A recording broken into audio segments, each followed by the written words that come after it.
Hukum seorang perempuan kemudian ingin sholat di masjid. Ingin sholat di masjid. Betul yang tadi ibu sampaikan, yang dituliskan bahwa perempuan itu afdalnya sholatnya di rumah. Tapi harus dilihat kapan hadis itu muncul. Karena ada hadis juga yang menyarankan bahkan memotivasi perempuan sholat ke masjid. Yang tadi disampaikan itu ada riwayat-riwayatnya teman-teman sekalian. Di hadis Ahmad ada, di Abu Daud ada. Itu dari Ummu Salamah radhiyallahu taala anha.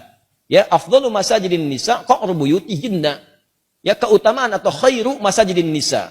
Masjidnya perempuan itu yang terbaik itu qa'ru buyutihinna, di tengah-tengah rumahnya, di dalam ruangan rumahnya. Bahkan di hadis lain, di kamar itu lebih bagus. Ya, kemudian daripada di ruang tengah. Ruang tengah lebih bagus daripada di depan rumah. Artinya semakin ke dalam, semakin ke dalam, semakin di rumah, itulah masjid terbaik bagi perempuan. Kapan hadis itu muncul? Ketika perempuan itu belum aman untuk ke masjid. Awal-awal dibangun masjid di Madinah, baik itu masjid Nabi yang kedua dibangun setelah Quba, kemudian orang-orang pada ke masjid, maka terjadilah 3 sifat yang jika ada 3 sifat ini, perempuan dianjurkan di rumah. Dan nilainya sama dengan laki-laki ke masjid. Apa 3 sifat ini? Pertama, ada kewajiban yang berlaku bagi perempuan di dalam rumahnya.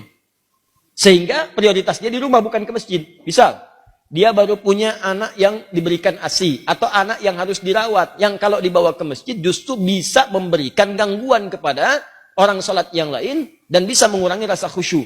Rewelnya, belum disiapkannya, belum dikondisikan. Orang-orang dulu ngajak anak ke masjid itu, sebelum berlangsung sholat, sudah diperkenalkan dengan masjid. Misal, sholat zuhur sekarang misalnya jam 12 kurang 10. Maka Anda jam 11 datang, jam 10, kenalkan masjid, lihatin, ini tempat untuk khutbahnya, ini mimbarnya, ini saf-saf sholatnya, ini sholat seperti ini, seperti ini, seperti ini. Lihatin, kalau anak-anak itu wajar, memang anak-anak wajar. Kalau jalan, kalau lari, kalau macam-macam, biarkan dulu aja masuk dia, biarkan masuk. Lari-lari di masjid, lewat sana-sini, setelah dia mulai agak nyaman, baru sampaikan, ini rumah Allah. Allah yang sayang pada papa. Yang memberikan rezeki, memberikan kau main-mainan, membuat kita nyaman hidup. Allah itu sayang. Rumah Allah beda dengan rumah kita. Masuknya kaki kanan. Ucapkan ini. Kalau kakak ucapkan ini, nanti tobotnya bisa ditambah. Masuk, ucapkan, masukkan kaki kanan, berangkat, rapi dia. Begitu sudah mulai agak baik, ajaklah kemudian dalam sholat berjamaah, rapi dia.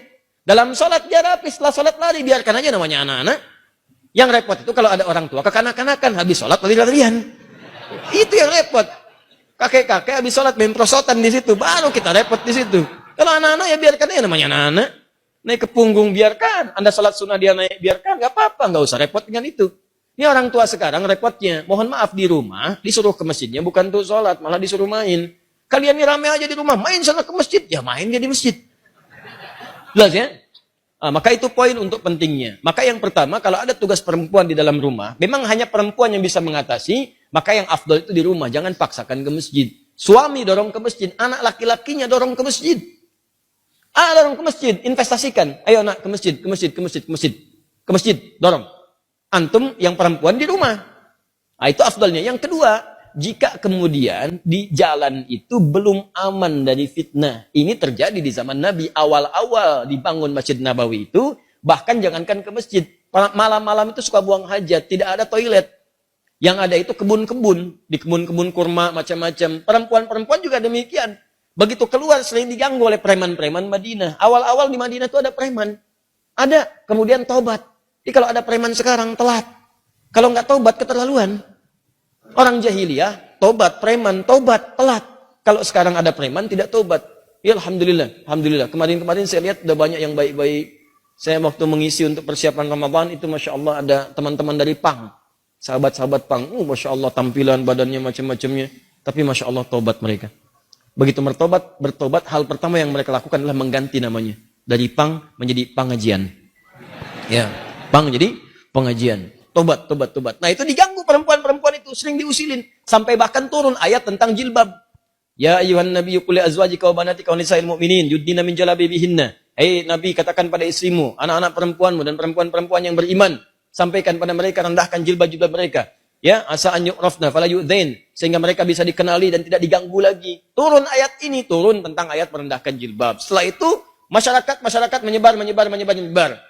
Yang ketiga, memang tidak ada tempat khusus untuk perempuan. Adanya laki-laki saja.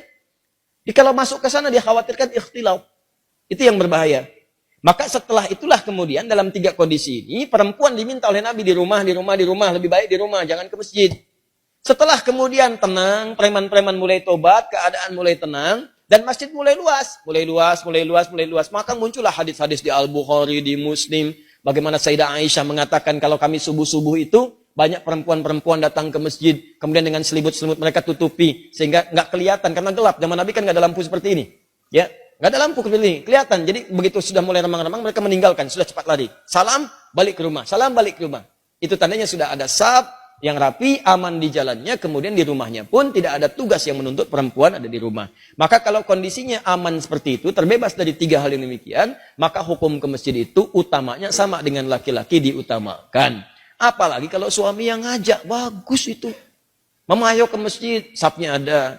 Seperti di sini di Al-Ihsan, saf perempuan ada, laki-laki ada. Ke masjid jalan, subuh berangkat sama-sama. Kalau bisa sekeluarga. Supaya keluarga itu bisa kenal dengan masjid. Anak-anaknya dibawa, berangkat semua. Oh, Bu, enak tuh pulang-pulang. Masya Allah, selesai, jalan lagi. Jalan, sehat semuanya. Ya, jalannya bagus. Keluarganya juga kumpul. Sama-sama menuju akhirat yang baik. Demikianlah apa yang dimaksudkan tadi. Hadisnya ada, keterangannya jelas. Jadi tempatkanlah hadis sesuai dengan makna dan konteksnya.